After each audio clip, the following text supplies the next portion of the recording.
ആരെയും വേദനിപ്പിക്കണമെന്ന് ഉദ്ദേശിച്ചിട്ടില്ല. അല്ലെങ്കിൽ തന്നെ ഒരു ഉറുമ്പ് കടിക്കുന്ന വേദനയില്ലേ, അത് തിരികെ സഹിച്ചാൽ എന്തരാണ്?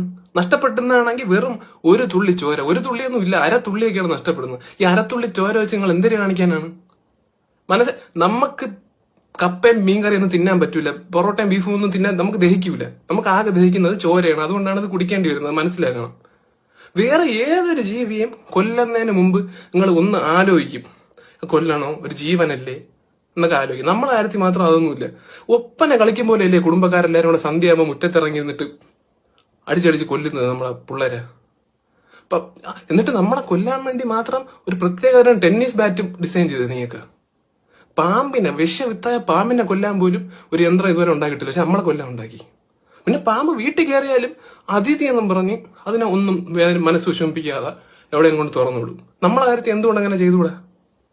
നമ്മളെ കാണുമ്പോൾ നിനക്ക് പിടിച്ചിട്ട് ഒരു ഡപ്പിയിടാത്ത അടച്ചിട്ട് വല്ല പോത്തിനെ വളർത്തുന്നിടത്ത് അങ്ങനെ ഉണ്ടാക്കിയാൽ നമ്മൾ അതിന്റെ ചോരയും കുടിച്ച് അവിടെ കിടക്കൂലേ? നമ്മളെ ഇഷ്ടമല്ലേ അല്ലേ? നമ്മളെ മൂളിപ്പാട്ട് പാടുന്ന ഒന്നും ഇഷ്ടമല്ല. നമ്മൾ എന്തോ ഇടയ്ക്ക് ചില ഡിസീസുകൾ പരത്തി പോകാറുണ്ട് അറിയാതെ, മാരകമായ ഡിസീസ് ആയിരിക്കും ചിലപ്പോ. അതിപ്പോ മനുഷ്യന്മാര് പരത്തുന്നില്ലേ? കോവിഡ് പോലത്തെ അസുഖങ്ങൾ മനുഷ്യന്മാരല്ലേ പരത്തിയത്? എന്നിട്ട് അവരെ നിങ്ങൾ ടെന്നീസ് ബാറ്റിനെ അടിച്ച് കൊന്ന? ഇല്ലല്ലോ. കണ്ണിൽ ചോര വേണം, നീ കുടിക്കാനല്ല, അല്ല